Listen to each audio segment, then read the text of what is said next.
I'm very critical of the common wisdom on this issue. So to start out, I'll just read my opening paragraph here. For the last few weeks, the eyes of the world have been on the civil war in Syria. The government of Bashar al-Assad has been locked in a stalemate with armed rebels for 2 years. Over 100,000 lives have been lost throughout this violence from both sides.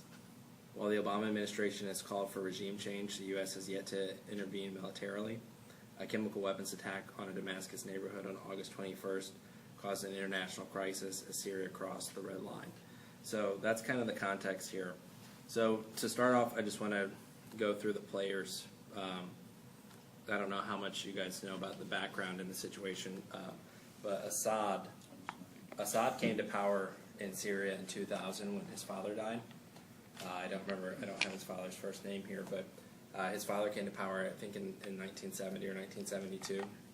And during that time, Assad aligned with the Soviet Union, which is why Russia is such a strong supporter today of Syria. So that kind of explains his closeness to Russia. Now, because of the way he ruled, dictator style, crushing any opposition, that's why his father ruled as well. So just going into this conflict, there's really not any room for him to resign or step aside like the Obama administration would like for him to come out of power. Well, whenever you're a dictator and you kill all of your enemies, you don't just like retire and go to a retirement home. You either get killed by whoever takes over, or you go to trials for crimes against humanity and get hung Saddam Hussein style. So there's no way that Assad's going to peacefully come out of power unless he can go to another country. So that's something to think about on Assad. He has no motivation to leave, because if he comes out of power, he's going to die. Further complicating the matter, Assad is aligned with the Al-Wadis. The Al-Wadis, it's a very minority sect in Islam. So they're racially Arab, but religiously they're a different sect. And this is a very small minority, and they are leaders in government and the military. So I want to say it's a large portion of the population are Sunni Muslims. Well, they are very resentful of the Al-Wadis because they're in power in military and government. And so the rebels now, they hate the Al-Wadis. They want to commit genocide or ethnic cleansing of this group. So these people make up the leaders in government and the military. So even if Assad were to want to step aside, these military leaders aren't going to give up power, because the same thing that would happen to Assad will happen to them if the rebels get in charge, if the Sunnis get in control. They will, it's kind of like what happened in Iraq. You had all these tensions that were kept under the lid with Saddam Hussein. As soon as he was gone, it exploded, and you had the violence between the Shiites and the Sunnis because they were resentful that the Sunnis had been in power the whole time. So that's kind of the same thing that's going to happen with these guys. So it's further reason why the government's not just going to roll over and let the rebels come to power, because they're worried about their families and their lives. Now, another complicating issue is that so far Assad has protected the Christian minorities within Syria. The rebel groups now, if you've seen on TV, are burning churches, persecuting Christians, persecuting their businesses, even killing Christians. So, Assad is clearly a bad guy, but the rebels aren't good guys in this situation, and Assad at least is protecting Christians. So moving on from Assad, we'll talk about the rebels. The rebels aren't a unified front. There are several small factions that make up the rebel forces. The biggest faction is the Free Syrian Army that's said to be secular. It's not secular. I mean, I'm sure there are some parts of it that are secular. As John McCain would have you believe that they're a secular group. It's kind of like as secular as the Muslim Brotherhood that took over Egypt. Not so secular after all. So there's a growing body of evidence that most, if not all, of the different groups that are involved, aligned with the rebels, are motivated by various Islamic views. The Muslim Brotherhood is a major factor among the rebels. And there's also Al-Qaeda, we know for sure that there's Al-Qaeda among the rebels. So people who want to help the rebels or arm the rebels, we would be helping and arming the Muslim Brotherhood and Al-Qaeda. I don't think that's ever a good idea. One of the things we say for September 11th is never forget. Never forget what happened, but we also have to never forget who did it. Al-Qaeda did it. So let's not ever help Al-Qaeda. Let's not ever give Al-Qaeda weapons. Those are just my thoughts on that. Now, another aspect here is Russia.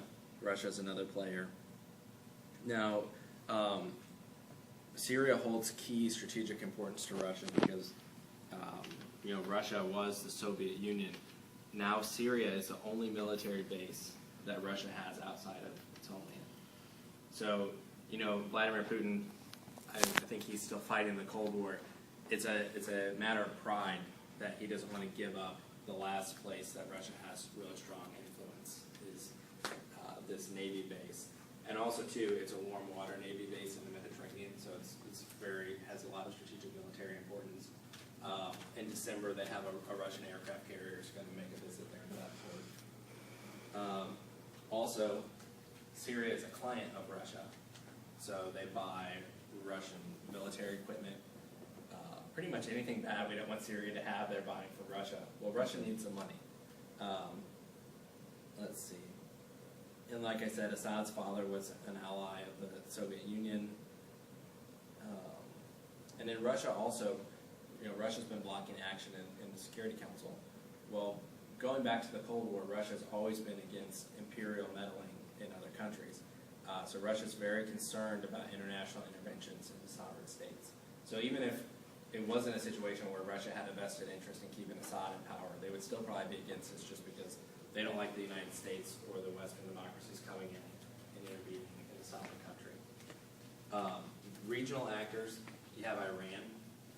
Iran is Syria's regional ally, and it has threatened to attack the United States and Israeli interests if Syria is attacked.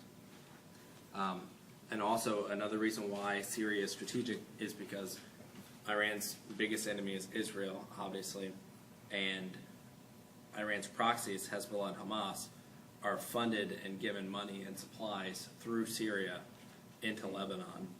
And so if Tehran lost Syria, they would lose that ability to funnel support and weapons to their proxies in the region. Yemen is a country that almost no one ever talks about, but Yemen actually plays a strategic role here if you want to get a big picture look. Yemen is supporting the Muslim Brotherhood all across the Middle East. They're supporting the Muslim Brotherhood in Egypt. They're supporting the Muslim Brotherhood in Jordan and Syria. Now, Yemen is supplying training to the Muslim Brotherhood and weapons and support. Now, there's speculation about why this is, but there is an oil pipeline that they have an interest in building that would go from Yemen to Saudi Arabia, and it would go through Egypt, Jordan, Syria, and into Turkey. So that would connect the Sunni countries' oil to Europe through Turkey.